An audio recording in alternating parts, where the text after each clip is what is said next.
Welcome, Valorians. Thanks for stopping by Godfall 101, your source for news, leaks, info, and much more. Don't forget to sub and hit the bell to get that notification when the next video drops. Recently, PlayStation had an event where we got a look into Godfall and how combat may work. We also got another look at Godfall from a PC event that also happened. But first, let's look at the PlayStation 5 event footage. In my very humble opinion, and this is a terrible song choice for this reveal, I don't know if it was Counterplay decision or a Gearbox decision, but my guess it was a Gearbox decision because that's kind of what they do for most of the trailers, but I guess it doesn't matter anyway. But we're not going to be able to play the audio because then we'll get, takedown from YouTube. So here we go, we're going to go through this without audio. Now this is all in development footage captured on a PlayStation 5 dev kit, or in other words, this is all subject to change. Wait, what was that? Was that new Valorplate? Okay, so I missed this several times I looked at the video. I just assumed it was Greyhawk, but nope, just goes to show you that how easily you can miss things. I'm going to call this Valorplate the Jackal. It looks very Anubis-like, or it's a wolf or some sort of dog creature. It'll be interesting to see what innate abilities each Valorplate has that makes them play so different from each other. But yeah, here's a new one. So here we have a shield, and from the look of it, it will be deployable. It's not going to be out all the time. The different segments look like they'll fold in on itself like a fan. Remember that time in the last video where we pointed out the different colored gems in the weapons and armor? Well, the purple gem is back in the shield this time. Also, we have Silvermane here wielding Eclipse, the Sunsteel Blade. Shout out to all the Sunsteel homies out there. Now we get to see some new combat attacks with the shield, ground pound, and again some new enemies we have not seen before. Looks like a knight and some other smaller creatures made of fire, probably just fodder. But the real star of the show is Greyhawk, with the twin blades, doing some sweet gymnastic attacking a robed enemy here with the sword and shield.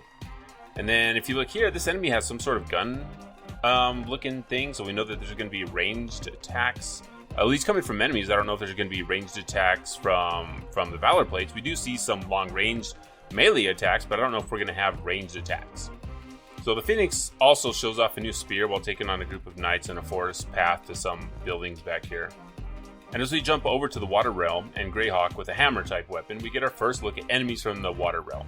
These creatures have reptilian features, and the dog creature here has some interesting markings on its back. Really quickly you see a red orb appear on the waist of the enemy. Now I can't tell if this is part of the targeting system, or maybe a spell that the creature is casting. My guess is more that it's us targeting this creature to stay focused on it. But the hammer does a nice little knockback AoE also. Hey, so check out the shield as Greyhawk puts it away. You can see here it folds in on itself like we were talking about. Nice job to the animation team. Those fun little details are always awesome to see in the game. Now you see the red orb appear again as we start this insanely long shield dash, so I'm guessing it must be a target indicator. Oh look, and there's loot. They dropped loot here. This must be our engram, or whatever else you call it anytime in any other game where you pick up loot. This is it. Sure, there's a lot of combat in these videos, but hey, check out the sweet hammer. Okay, so we've seen the Rhino before, but it sure looks a lot nicer. Textures have been updated, coloring has been changed, so it's really nice to see him all shiny and spiffy. And who are these guys? We have a robot construct with a massive sword and a single eye, and also this creature with a lot of teeth, maybe a main boss, I'm guessing? So we get a sneak peek at more abilities like the phantom spinning sword wall here, and a shockwave coming from the Phoenix. Check out this crazy looking sea creature with a twin scythe and the twin electric eels coming up off of her shoulders. That looks pretty sweet. I'm guessing another mini boss most likely. So let's jump over to the PC gameplay video.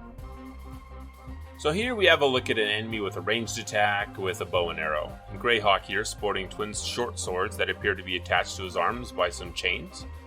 The realms are split into 4 different sections like they've been saying here. So we have earth, water, air, and fire. We can guess that there's going to be different enemy types for each one, I'm assuming.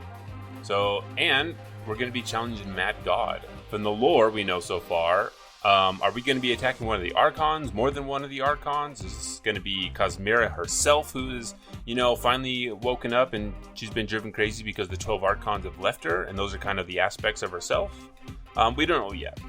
But the team wanted to combine loot progression with third-person melee combat. Thus, the Looter Slasher was born. 1 part gear-driven and 1 part player skill-driven. Okay, so with all of that behind us, that's a lot of combat. There's a couple things that I really wanted to talk about, to get my thoughts out there, and things that I'm just going over in my head. First, the combat looks really, really fast. The Valor Knights move around really fast. They can teleport, they can jump, their stomps, they can move quickly from one attack to another. Maybe these are all very low-level creatures, and maybe more is happening that I can't see, but it looks to almost button mashy. I don't want to say that just yet because we haven't seen a lot, but it looks button mashy. I don't think we saw any characters parry or enemies dodge. We did see the player dodge a couple of times, but I don't think I've seen any like real skill-based challenge checks yet, right? Dark Souls and other Souls-like games are pretty polarizing for their difficulty, so I don't think the team was trying to hit that level of skill, but I also don't just want to be going through and just like smashing buttons and be able to, you know, watch a Netflix show while I'm playing this game. I would like to have to pay attention, or else where's the challenge in that? So I hope we see more gameplay and more challenge and figure out what exactly it is, like the skill-based gameplay. Because otherwise, mashing buttons, there's lots of games we can go to just mash buttons, right? So secondly, and maybe this will be saved for a future event, but where are all the characters? Where are all the NPCs? Where's the NPC that tells me where to go, to sell me stuff, to ask me to collect ears from creatures they can just go out and kill themselves, but they want me to do it? More importantly, where are the NPCs telling me how important I am to the story? Is there a hub world? Is this open world and we move from town to town? Do we launch missions from a city, or do we just wander around the 4 main worlds of Hyperion? I would like to know how that loop is going to play out. Thirdly, that's a word, right? RPG elements, right? Are we going to have a stat sheet? Are we going to be upgrading our Valorplate? If so, how are we going to do that? And are they all modeled after the Archons, after the 12 Archons?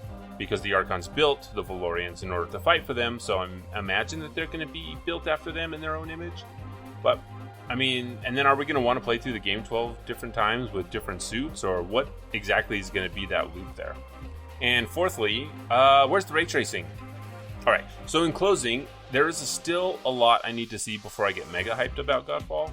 I've been trying to manage expectations and not make the game something that it isn't, right? Because that's something that we can all easily do. Oh, how cool would it be if they did this and this, and we get that in our mind.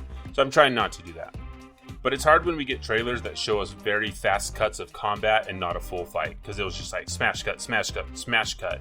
But we don't really see a lot other than we're swinging our swords really, really hard. I would love to see a full fight and really see what combat flow is really like, but I guess we'll just have to wait for the next info drop. Either way, Holiday 2020 isn't that far away. So what are you looking forward to most? Will you be playing on PlayStation 5 or will you be playing on PC? Let me know in the comments below, and until next time, thanks for watching the videos, and remember, stay on your feet and please be kind to each other.